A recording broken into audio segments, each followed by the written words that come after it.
사랑하는 가족을 잃은 한 성도님이 쓴 글 중에서 제 기억 속에 가장 깊이 남아있는 글입니다. 읽어드리겠습니다.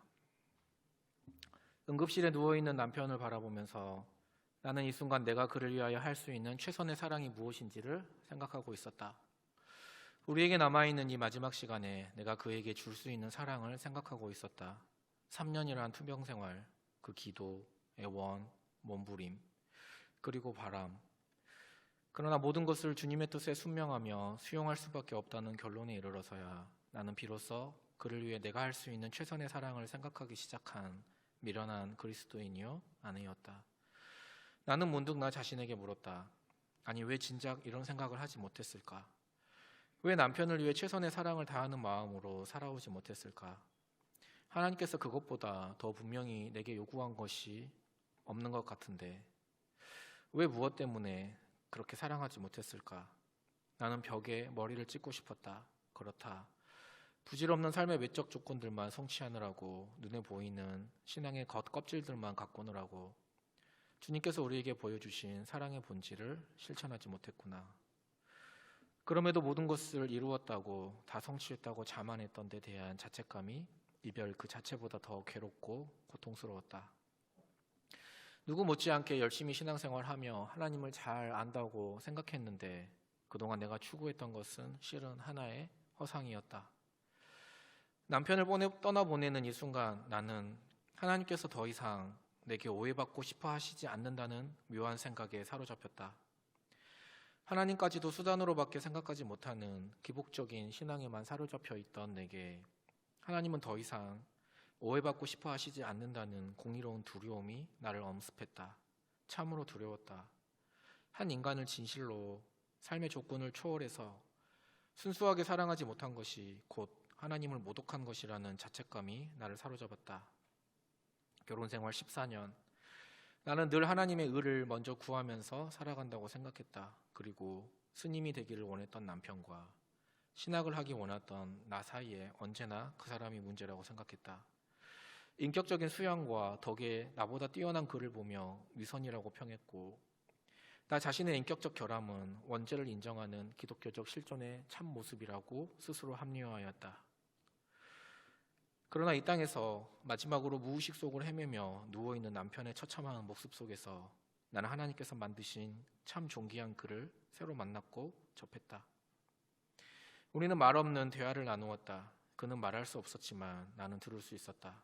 그 어느 때보다 더 분명하게 들을 수 있었다. 나는 미안하다고 말했고 그는 이해한다고 대답했다.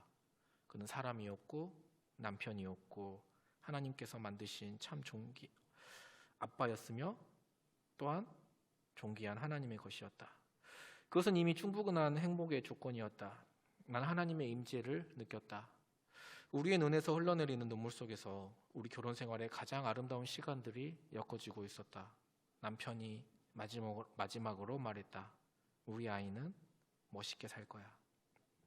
내가 대답했다. 천국은 아름다울 거예요. 평소의 대화처럼 동문서답이었지만 우리의 중심에는 사랑하는 사람을 위한 소망만이 넘치고 있었고 그것은 우리가 그동안 경험했던 그 어떤 만족보다 더 진한 행복의 맛이었다. 무대 연주 5분 전과 같이 가슴이 뛰었다. 그러나 가장 위대한 연출가이신 하나님께 우리 세 식구를 맡기신다는 강한 용기가 나를 붙잡고 있었다. 영혼 속으로 그를 떠나보내는 그 순간 비로소 나는 평소에 꿈꾸던 참 사랑의 본질을 체험하는 벅찬 감동을 경험하고 있었다. 그는 가야만 했다. 아이와 나는 아빠가 더 이상 고통스럽지 않게 하나님 곁으로 가는 것이 좋겠다는 이야기를 나누었다. 아이는 피가 나지 않는 것이 아빠를 위한 길이라고 말했다. 아이와 나는 하나님께서 아빠를 가장 좋은 길로 인도해달라고 기도했다. 먼저 가세요. 천국에서 다시 만나요. 그는 고개를 끄덕거렸다. 우리는 하나님 앞에서 너무 고집스러웠지요. 나의 이 마지막 말에 그 역시 고개를 끄덕거리며 눈물을 흘렸다. 죽음은 참으로 평화스러웠다. 비장하게 아름다웠다. 오히려 그 순간 그가 부러웠다. 나는 울 수가 없었다. 너무나도 강한 성령님의 임재가 통탄하지 못하도록 조용히 조용히 하라고 관건하셨다. 가장 아름다운 길을 가는 사람의 장도를 살아있는 나 자신의 서러움으로 방해하고 싶지 않았다. 나는 계속 나 자신에게 이야기했다. 아니, 그것은 성령님의 명령이었다. 용감해라. 기쁘게 살아라. 기쁘게 고통을 감수해라. 그것만이 영혼 속에 거하고 있는 그를 위해 이 세상에서 내가 할 수 있는 너의 사랑이다. 나는 다시 웃기 시작했다. 속으로 무너져 내리는 것 같을 때마다 나는 하나님을 향하여 미소 지었다. 마음으로 울면서도 하나님을 향하여 웃었다. 그것은 내 슬픔을 승화시켜 주시는 하나님의 능력을 찬양하는 나의 신앙 고백이었다. 오늘도 나는 울면서 또 웃는다. 기가 막힌 이별 속에서 참 사랑의 행복을 느끼게 해주신 하나님을 향하여 나는 미소를 짓는다. 39살의 젊은 나이에 이제 겨우 7살 된 어린 아들과 함께 사랑하는 남편을 보내고 나서 자신이 출석하는 교회에, 그러니까 우리 청년부로 치면은 이제 주부 칼럼이죠. 그런 공간에 한 성도님이 쓰신 글입니다. 경험해보지 않고는 가족을 잃은 슬픔을 우리가 알 수 없을 것입니다. 그런데도 이 성도님은 어떻게 그러한 처참한 슬픔 속에서도 어떻게 자신을 잃지 않을 수가 있었을까요? 어떻게 그 처참한 순간 가장 아름다운 사랑의 본질과 참 행복을 느끼며 하나님의 임재를 경험하며 하나님을 향해 원망 대신 미소를 보낼 수 있었을까요? 진정 하나님을 믿었기 때문입니다. 영원하신 하나님을 의뢰하는 자를 영원하신 하나님께서 영원하신 당신의 생명과 능력으로 영원토록 살리시고 세우심을 믿었기 때문입니다. 이 믿음이 있는 사람은 어떠한 절망과 슬픔 속에서도 소망을 결코 잃어버리지 않습니다. 이 땅에서의 삶이 다가 아닙니다. 우리의 믿음과 소망은 언제나 이 땅 너머에 영원한 것에 맞닿아 있습니다. 배준범 형제가 이 세상을 떠난 후에 김정현 목사님이 배준범 형제의 어머니를 만나고 나서 저에게 해준 이야기입니다. 어머니께서 준범 형제의 장례식 후에 준범 형제의 방에서 유품을 정리하다가 몇 권의 노트를 발견했습니다. 그 노트는 준범 형제가 살아있었을 때 준범 형제가 청년부 예배를 드리면서 매주 김정현 목사님의 설교를 요약하고 느낀 점을 정리한 설교 노트였습니다. 김정현 목사님은 준범이 그 녀석이 그놈이 그렇게까지 열심히 말씀 경청하고 설교 노트까지 작성하고 있었는 줄은 정말 몰랐다고 했습니다. 준범 형제의 어머니는 그 노트를 김정현 목사님에게 보여주며 이렇게 말씀하셨다고 합니다. 이렇게까지 하나님을 열심히 믿었던 아이가 왜 그렇게 될 수밖에 없었는지, 하나님이 정말 살아계신다면 어떻게 이룰 수 있었는지 받아들이기가 정말 어렵다는 말씀을 하셨다고 합니다. 사도 바울의 말처럼 만약 우리가 이 세상에서의 삶이 전부라고 한다면, 부활이 없다면, 영원한 삶이 우리에게 없다면 우리는 이 세상에서 가장 불쌍한 자들입니다. 준범 형제의 삶은 그야말로 허무한 삶입니다. 우리의 믿음도 소망도 다 헛것입니다. 준범 형제 어머니가 던진 질문은 베드로전서의 성도들이 던진 질문들과 같습니다. 하나님을 이렇게 신실하게 열심히 믿었는데 그 결과가 고통스러운 죽음이라니요. 하나님을 믿은 결과가 고난과 핍박과 박해라니요. 신앙생활 열심히 하는데도 불구하고 왜 내 삶은 이렇게 안 풀리고 가난하고 찌질한가요? 하나님을 열심히 믿는 나에게, 그 사람에게 어떻게 이런 일이 일어날 수 있죠? 하나님을 믿지 않는 세상 사람들은 오히려 행복하게 별 문제 없이, 별 걱정 없이 잘 사는 것 같은데 하나님을 믿는 내 삶은 왜 이렇게 힘들고 팍팍한가요? 이 문제에서, 이 고난에서 벗어나게 해달라고, 해결되게 해달라고 그렇게 기도했는데 하나님 왜 응답하시지 않으시죠?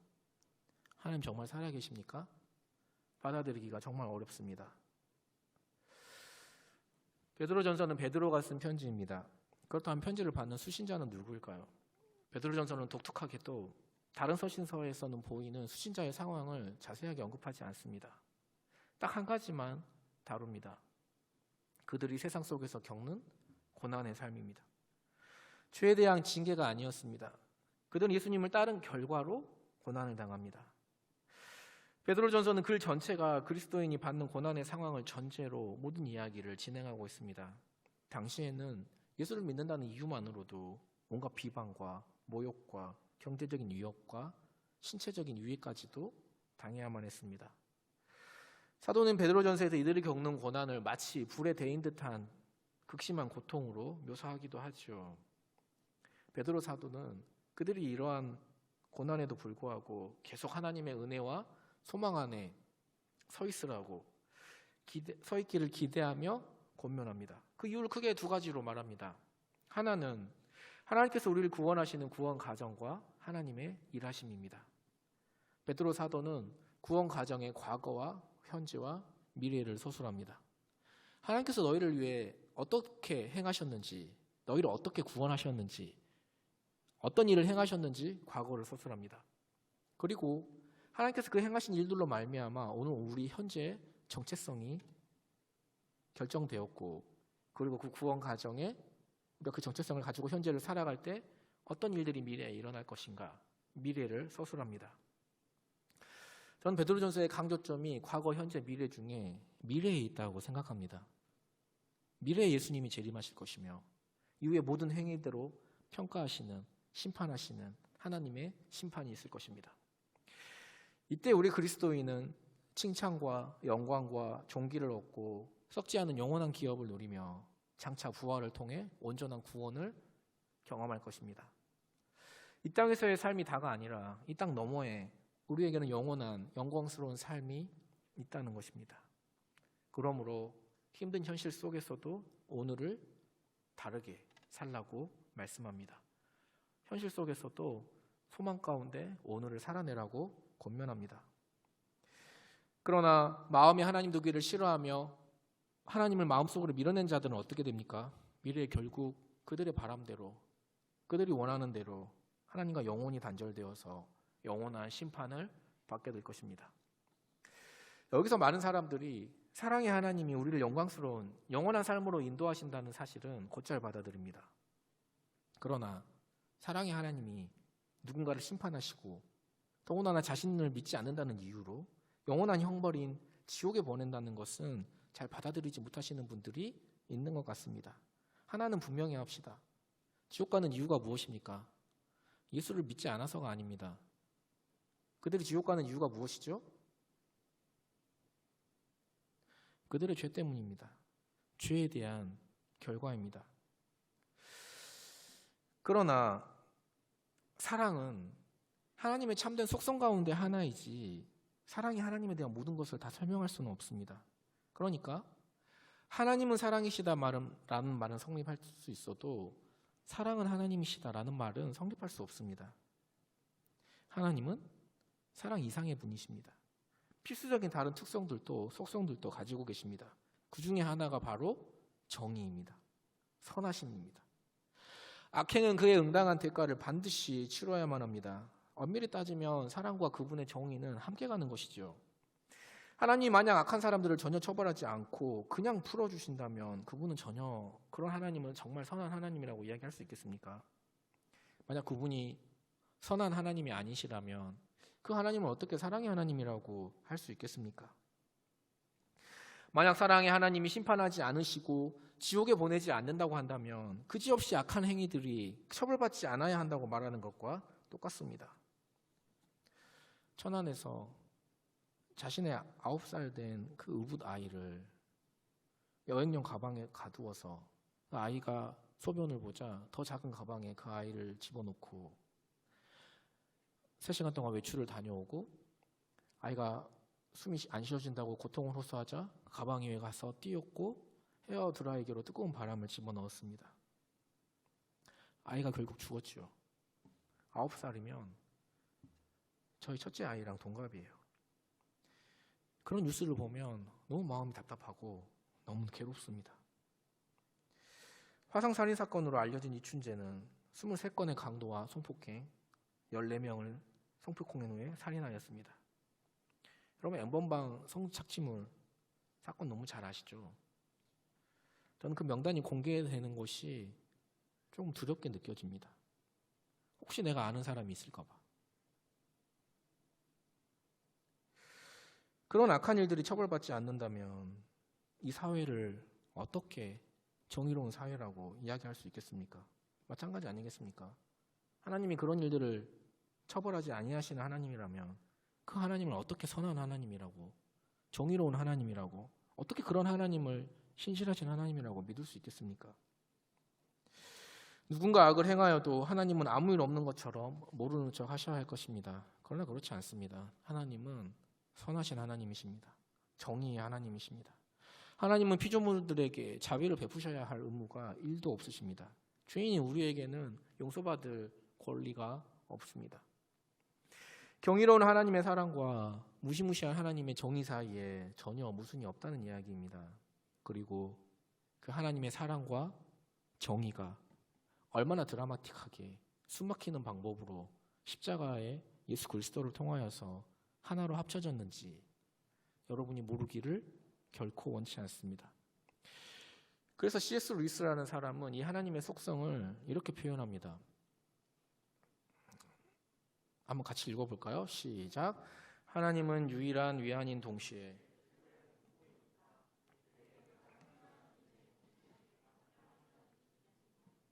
하나님은 우리의 유일한 위안인 동시에 최고의 공포입니다. 우리에게 가장 필요한 존재인 동시에 가장 피하고 싶은 존재입니다. 베드로는 이 하나님께서 마지막 때에 반드시 세상을 심판하실 거라고 말씀하십니다. 세상은 영원한 심판을 받을 것이고 그때 우리는 온전하고 영원한 구원을 경험할 것입니다. 그제서야 우리는 삶의 모든 의문들이 다 풀리게 될 것이고 이 세상의 삶을 온전히 이해할 수 있게 될 것입니다. 비로소 우리의 모든 기도가, 성도의 모든 기도가 온전히 선하게 응답되었음을 깨닫게 될 것입니다.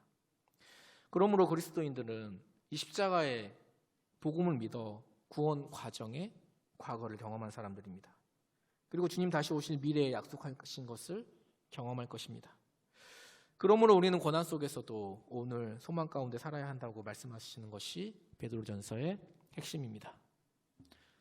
우리가 매일 성경에서 베드로전서를 다루고 있기 때문에 베드로전서에 대한 전체 서론을 지금 말씀드리고 있는 것입니다. 한국 오픈도어 선교회에서는 작년 2019년 1년 동안 기독교 신앙을 가졌다는 이유로 살해된 그리스도인이 총 2,983명이라고 보고했습니다.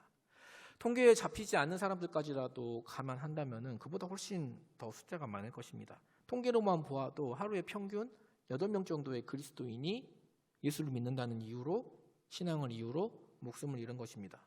오늘 우리가 이렇게 예배드리는 이 순간, 오늘 하루에도 지구촌 어딘가에서는 8명의 크리스찬들이 살해를, 예수 그리스도의 이름으로 죽임을 당했다는 뜻입니다. 이렇게 예수 이름으로 순교한 사람 말고도 믿음 때문에 재판 없이 구금 체포 수감된 각 기독교인이 3,711명으로 보고되어 있고 유괴된 그리스도인은 630명이며 폭행, 살인, 협박을 당한 기독교인은 14,645명입니다. 집이나 재산 일터가 공격당한 경우는 5,285건이나 된다고 보고했습니다. 요즘에도 베드로전서의 이 시기뿐만 아니라 요즘에도 이 지구 어딘가에서는 그리스도인이라는 이유로 고난을 당하고 심지어 목숨을 잃는 사람들이 존재하고 있는 것입니다. 여러분에게 질문 하나 들어보겠습니다.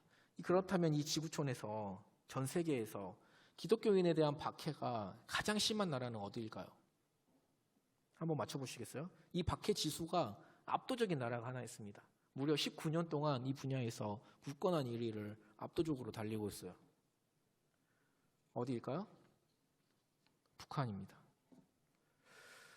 그러나 놀라운 것은 이런 최악의 여건 속에서도 신앙을 지키며 살아가는 사람들이 북한에 적게는 20만 명 이상 존재하고 있는 것으로 알려져 있습니다. 신대원 다닐 때 제 동기 중에 한 분도 북한 탈북자 신학생이었는데 그곳에서 이미 신앙생활을 하고 있는 형제였습니다. 이 성도들은 두 부류가 있는데 한 부류는 지하 구루터기 신자들이고 한 부류는 중국에서 복음을 듣고 북한으로 들어간 신자들로 구성되어 있습니다. 지하 구루터기 신자란 무엇을 말할까요? 해방 후에 지금부터 지금까지 75년 동안 대를 이어 신앙을 지켜온 성도들을 가리킵니다. 종교 행위, 그러니까 예배가 발각될 경우에 수용소로 보내지거나 사형까지 당할 수 있음에도 그런 위험을 무릅쓰고 믿음을 지켜 살아내는 사람들이 북한에 적지 않게 존재하고 있는 것입니다. 작년에 저희가 일본 단기 선교를 간 곳이 엔도 슈샤쿠의 소설 침묵의 배경이 된 곳이었습니다. 너무 재밌었어요. 좀 기억이 정말 많이 남습니다. 도저히 인간의 짓이라고 상상하기 어려운 그 잔인한 고문과 그 박해 속에서도 믿음 위에 기꺼이 죽음을 택했던 수많은 그리스도인들에 대한 역사적인 기록과 현장이 그대로 보존되어 있었습니다. 단기 선교 팀원들과 생생히 보고 왔습니다. 역사적으로 로마의 그리스도인들은 무려 300년 동안이나 박해를 피해서 로마의 지하 무덤, 카타콤이라고 여러분 잘 아시죠? 카타콤베에서 신앙을 지켜내었고, 조금 전에 이야기한 그 일부는 그 막부 정부의 무지막지한 잔인한 박해 속에서 산속에 숨어서 250년 동안이나 무려 이들을 카코레, 그러니까 숨긴다라는 뜻입니다. 카코레 키리스탄이라고 그러죠. 카코레 키리스탄들이 있었습니다. 북한의 크리스천들 또한 충분히 이에 견줄만 하죠. 자, 질문입니다. 이렇게 모진 고난과 박해와 핍박을 당하면서도 그들이 신앙을 절대로 포기하지 않는 이유가 무엇일까요? 그것은 신앙을 가지고 있는 이유와 목적이 무엇인가 하는 것으로 결정됩니다. 이 땅에서, 이 세상에서 행복하고 평안하고 형통하게 살기 위해 하나님이 필요했던 사람들은 시련과 핍박이 오면 신앙을 바로 버립니다. 조금만 힘든 일이 생겨나도 신앙을 포기합니다. 그렇지 않겠습니까? 세상에서 잘 되기 위해서 신앙을 가졌는데 그 신앙 때문에 세상에서 고난을 당한다면 굳이 신앙을 가질 이유가 없기 때문입니다. 그러나 신앙의 목적이 성경에서 약속하신 영혼에 있다면 어떨까요? 이 땅의 어떠한 고난과 시련 속에서도 신앙을 포기할 수 없습니다. 이것이 베드로전서가 이야기하고 있는 신앙의 핵심입니다. 노픈트 승희교회를 개척하신 김동호 목사님이라는 분이 계십니다. 크리스찬 스타트라는 책을 제가 굉장히 좋아하는데요. 작년에 우리 목자들이랑 같이 이렇게 공부하기도 했던 책입니다. 그분이 올해 나이가 70세인데 최근에 폐암으로 큰 수술을 받으셨습니다.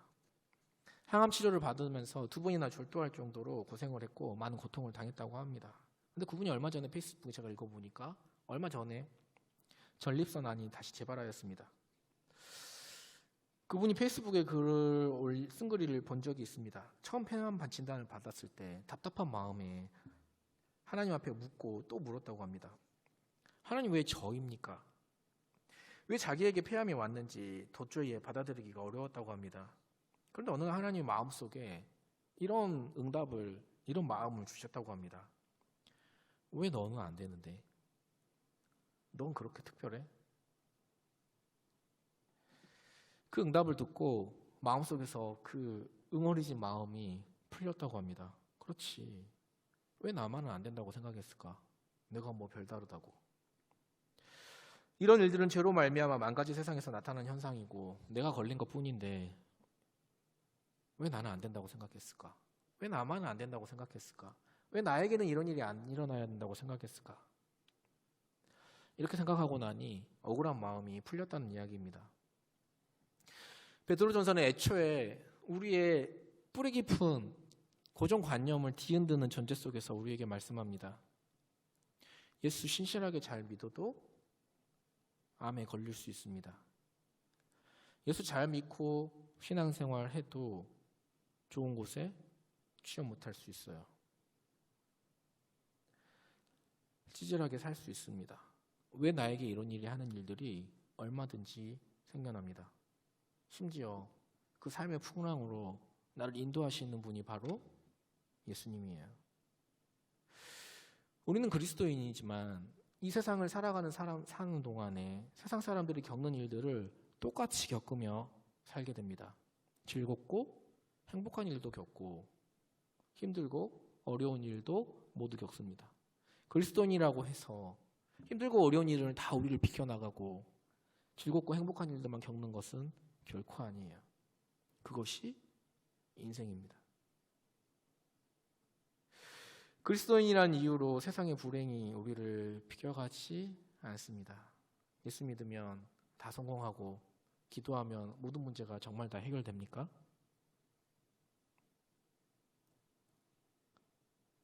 진실이에요? 중요한 것은 세상 끝날까지 이 세상 넘어 영원까지 우리와 함께 하시겠다는 그 주님의 약속이 우리에게 위로이고 능력이며 소망이 되는 것입니다.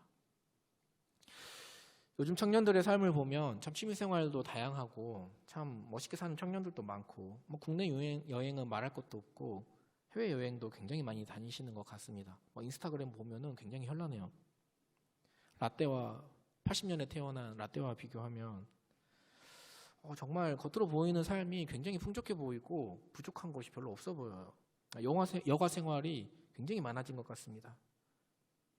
그러나 그럼에도 불구하고 저는 여러분의 삶이 행복해 보이지 않아요. 많은 청년들의 겉은 화려해 보이지만 내면은 텅 비어있는 경우를 조금만 찔러도 스스로의 허무함 때문에 무너져 내리는,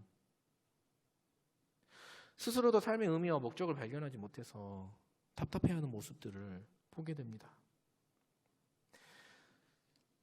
저희 독서 모임을 10명 모집해서 매주 목요일 10시 반마다 독서 모임을 아주 재밌게 하고 있습니다. 이번 주에 청년들과 함께 읽었던 서창희 전도사님의 책 친구를 위한 복음, 삶의 의미에 대한 내용 중에 이런 내용이 있더군요.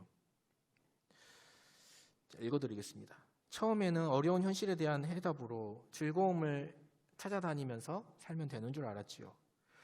그런데 즐겁게만 살다가 간다고 말하기엔 인생의 무게가 너무 무겁고, 즐거웠다고만 말하기엔 인생의 고민이 너무 많고, 좋은 경험이었고 이제 헤어져도 미련 없다고 말하기엔 이제껏 쌓아온 관계들이 정말 귀중한 것이었습니다. 모든 것을 그저 즐거웠다 하고 치부하기엔 삶의 여러 순간들이 의미의 완성을 바라고 있는 것이죠. 무슨 뜻입니까? 우리는 삶의 의미를 찾습니다. 삶의 의미의 완성을 바랍니다. 특별히 고난을 당하게 되면 어떻습니까? 우리는 필사적으로 이 고난이 무슨 의미가 있는 것인지, 이 힘든 일이 나에게 어떤 의미인지 그 고난의 의미를 찾으려고 합니다. 그러나 내가 만들어낸 의미로는 한계가 있습니다. 왜냐하면 우리는 스스로 의미를 만들어낼 수 있는 존재가 아니기 때문입니다. 의미는 영혼 속에서 영혼의 관점으로 하나님께서 만들어 가시는 것이지, 우리는 직접 어떤 의미를 이 땅의 삶만 가지고 추구할 수 있는 존재가 아니에요. 우리는 의미의 주인이 되시는 주님께 의존해야 하는 존재임을 오히려 고난을 통해서 깨닫게 하십니다. 욥은 이해할 수 없는 고난과 고통 속에서 몸부림치며 필사적으로 이 고난의 의미를 찾고 구했습니다. 그럼 하나님 끝까지 침묵하시죠. 무려 37장까지 침묵하십니다. 38장에 하나님께서 나타나시는데 그 고난의 의미와 그 고난의 이유에 대해서 단 한마디도 언급하지 않으십니다. 다만 자신의 존재와 창조의 신비에 대해서, 자신의 권능에 대해서 길게 내려놓으실 뿐입니다. 욥은 그 하나님을 만난 후에 더 이상 자신의 고난의 의미에 대해서 질문하지 않습니다. 내가 이제 하나님을 만났다고 고백합니다. 하나님은 어떤 분이신지, 그 자신이 어떤 존재인지 그 실존을 깨달을 뿐입니다. 힘든 현실 속에서 삶의 의미를 찾기 위해 발버둥 치고 계시지는 않습니까?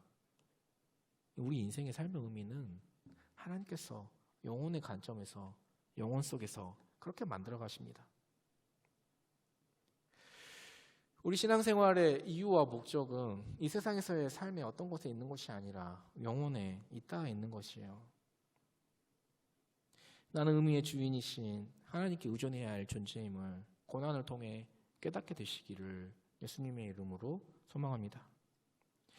그리고 하나님께서 만들어 가시는 삶의 의미는 이 땅에서 완성되는 것이 아니라 우리가 감히 꿈꾸지도 상상하지도 못하는 영원한 삶 속에서 완성되는 것임을 믿으며 오늘 하루도 소망 가운데 살아가는 저와 여러분 되시기를 예수님의 이름으로 소망합니다. 우리 베드로전서 1장 오늘 읽었던 본문 말씀 중에 한 말씀인데요. 제가 참 좋아하는 말씀 중에 한 말씀입니다. 우리 베드로전서 1장 24절, 25절 우리 함께 읽고 말씀을 마치도록 하겠습니다. 시작. 그러므로 모든 육체는